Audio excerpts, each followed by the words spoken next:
on the road and hungry for a win against an Eastern Conference rival. The Milwaukee Bucks are ready for this thing to get started. And get ready for another dose of NBA basketball on 2K Sports. This is Kevin Harlan. Joining me, Clark Kellogg, Greg Anthony, and courtside Doris Burke. Coming in off the road, the 76ers are back in Philadelphia for this game. They just haven't been able to buy a break lately. 5 of their last 6 games have been losses. Well, Kevin, I tell you, this stretch of the schedule for this team has really been difficult. I mean, the opponents they've faced, that's a big part of the reason that they've struggled. I mean, they're facing some of the best teams in the league, and those kinds of teams can make it tough on you. And if we're going to use this stretch of games as a measuring stick, it tells us that they're not on the level of the league's top teams. They set out to prove the opposite and just haven't been able to do it. All right, let's set the floor courtesy of Gatorade. All fueled up and ready to go. Setting the floor for the Bucks. The dynamite pair of Antetokounmpo and Parker at forward. Chris Middleton is out there with Wright, and it's Monroe in at the 5. And the Bucks arguably were the best story in the Eastern Conference last year. How about going from the bottom of the barrel to a 6th-place finish in that Eastern Conference? Now, here's Antetokounmpo. He had a 12-point outing in their last game against Indiana. They get it again. Okafor against Monroe. Cans the 12-footer. He was the first one to react to that miss. Excellent anticipation on his part. A hustle play on the putback by him. And for the Bucks, a lot of their improvement came, Greg, as you're talking about, in their play against the Eastern Conference. They went 30-22, Clark, against the rest of the conference. A nice step for a young team, but you look at it more closely. Basically, the Bucks beat teams they should have beaten, but you know, Kevin, the good teams do that consistently, so a good step for them. Oh, guys, what a nice surprise Tony Wroten was last season, especially effective taking over at the point, Clark, with Michael Carter-Williams gone. Yeah. Wroten put up a career-high 5 assists per game and really worked hard at the defensive end as well. He's one of the few talents on the Sixers roster that hadn't been traded away. Antetokounmpo can't get it to go. Now the 76ers with it, outplayed in the previous game on their schedule, losing to Chicago. And the issues they had defensively, in part, I thought, was a huge factor. Really compounded, I think, because it was a road game for them. Well, you know, they gave the crowd a bunch to cheer about, and when you do that, you put yourself in a really tough position trying to come away with a road win. And for Wroten last season, he even took on more of a scorer's mentality. Went up in points, went down in field goal percentage, but like a boxer, he gets a little extra credit for pushing the action. And you can see the defenders afraid to kind of get in his way a lot of times when he's on his way to the basket, but on that one, they were there. And here in the first, approaching 3 minutes played. Parker sets the screen for Middleton. He feeds it to Antetokounmpo. Shot to stop the run. Landry grabs the miss. And, you know, talking about Wroten, I think the next step in his development is to produce at the same level but with greater efficiency. Too often his highlight reel passes led to turnovers. He would gamble defensively, too. That's, to me, just a young player growing up on the job. For the Milwaukee Bucks, they come in off the loss to the Pacers in Indiana. And if there's one aspect of the game that really stood out for me, it was the rebounding. Basketball is about possessions, and you saw a noticeable difference in terms of the effort both teams were putting forth. Simply got outworked under the boards, guys. I mean, that's the no-brainer of the deal. I mean, they got pushed around all game long. Here's Wroten after the basket by Milwaukee. I mean, I like the call. I thought the defense was just there a little late. Yeah, it looked like it. I mean, he kind of slid underneath as he got to the spot, too. Just under 3.5 minutes gone here in the first quarter. That's good. Man, can you always depend on him or what to lead you to the right place with that pass? Money. Right with it. He's coming off a 10-point game against the Pacers in Indianapolis. And Kevin, a remarkable night for him passing the basketball as well. He did a great job racking up the assist. Now here's Wroten following the miss by Giannis Antetokounmpo. Okafor, the pass to Thompson to the right side. Wroten, no good. Bucks trail by 5. Antetokounmpo with the ball. Picked up by Thompson. Here's Parker. And off the front iron, and in it goes. And bullseye with that assist. Nice delivery there in traffic. Roten with it, right on him, stolen by Monroe. It's Parker with the drive. So he gets the whistle, contact on the way up, and 2 shots coming up. I mean, even from over here, you can see that one pretty clearly. No question about it, Greg. I mean, a ton of contact and a good call by the official. That misses, so he splits the free throws. And Jabari Parker is a rookie, drafted number 2 overall behind Andrew Wiggins. Clark, there was much debate about which of these players, which of these prospects would be better NBA players. What do you think? Well, I think both showed they're very capable of being stars in the league. Parker got off to a great start, averaging 30 minutes a game until, unfortunately, he had the ACL injury. And Wiggins, conversely, went on to have a big-time season, winning Rookie of the Year.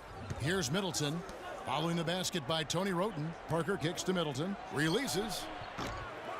Milwaukee, no good that time either.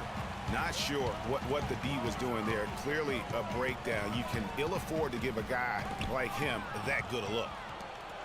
Oh, and here we go. Antetokounmpo, nobody back. Hammers it home to polish off the break.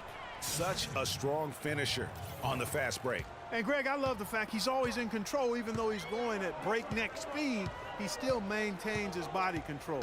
Here's Roten, and the rejection by Antetokounmpo. Middleton outside. It's Antetokounmpo on the wing. And the go-ahead bucket, no good. They've been beating them to a lot of those loose balls and rebounds here to start. Yeah, the half and half balls are going their way, and that's really a function of effort and intensity. You know, the ball doesn't discriminate. Whoever goes and gets it, that's who owns it. And Craig Monroe with the slam. Boy, the pass there floated up to the precise spot where it needed to be. And no messing around on the finish, huh? He powers it through. Sure didn't waste any time there. And, guys, that's an alley-oop I guarantee you we'll be seeing on the highlight reels for the next few days. And the 76ers with a completely new group now. Philadelphia's gone 1 of 2 from long range in the first quarter. Cannon dishes to Marshall. Embiid against Spates. Embiid, the pass to Cannon. Back to Embiid. And the layup falls. Superb assist there. He played the role of the maestro on that one. The Bucks have gone 6 of 13 from the field, just under the 50% mark. Brown kicks to Spates. Out to the right wing. Marshall with the steal.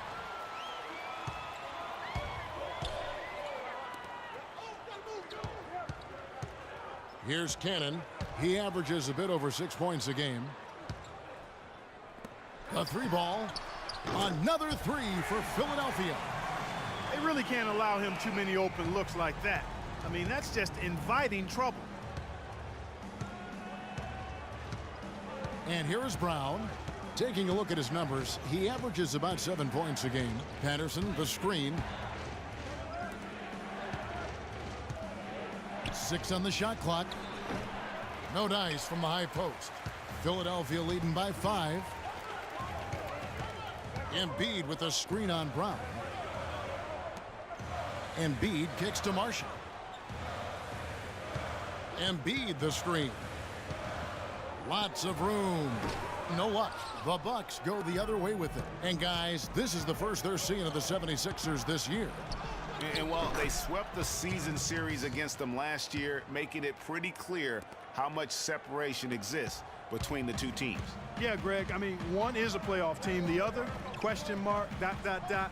not so much. But things change, and you're only as good as your last win, so we'll see how they handle things tonight.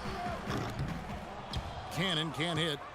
And you know what? That's one of those heat checks if he's taking shots like that.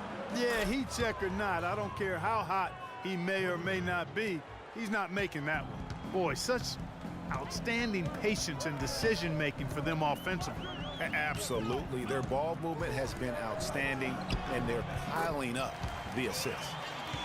And Jason Kidd has seen a lot of things in his first few years of coaching. Already changed teams once and had some personnel issues, but you cannot deny that he knows how to get the most out of his team.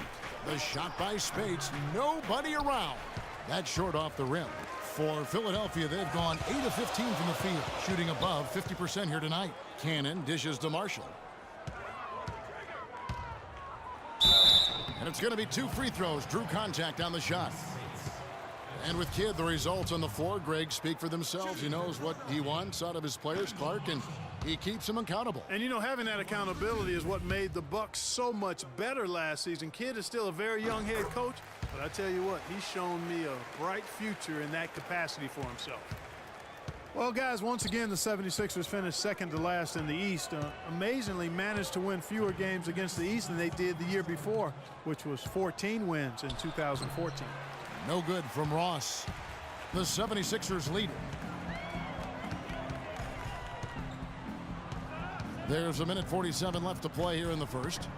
And Marshall kicks to Embiid. That falls. Great assist by Marshall. And that's now 6 points for Joel Embiid. One thing, Greg, about Philadelphia, you talked about this. Only 12 wins for them last year against the East. And Kevin, how about not getting a win against their own conference until December? I mean, as bad as the Sixers were last year, though, they weren't the worst. So sometimes, even for me, I still can't fathom that's the case. A lot of space right there to get that shot off.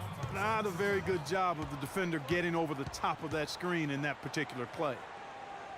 And guys, the Spurs coaching tree extends pretty far these days. Coach Brett Brown, another former member of the Spurs staff, to be leading an NBA team.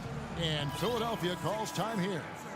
As the teams head into this timeout, a chance for the coaches now to map out some plays for the next few minutes and a chance for the players to rehydrate with some Gatorade. That's important if they want to make sure they don't wear down later in the game. Absolutely. Over the course of a game, you have to stay hydrated. Here's Cannon.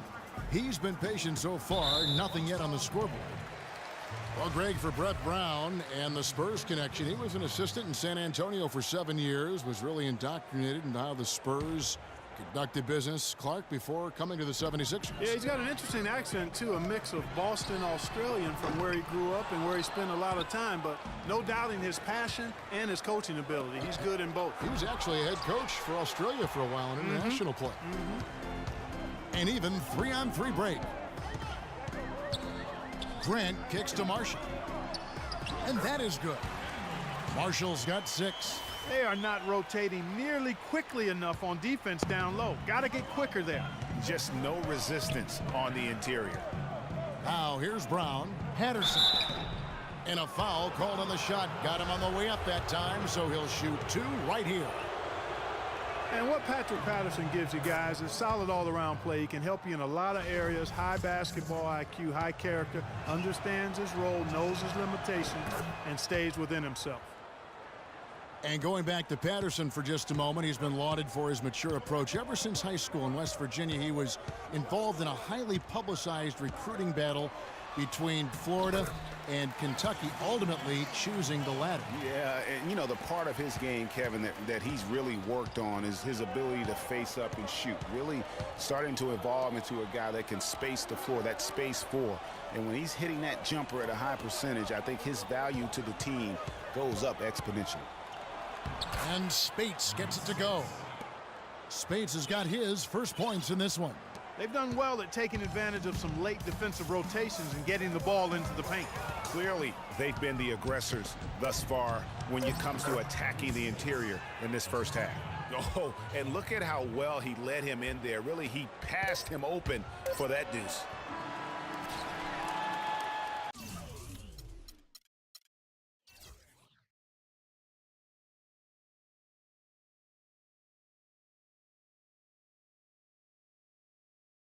It's all tied in Philadelphia.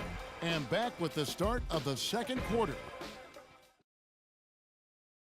And power forward Patrick Patterson getting better every season. He said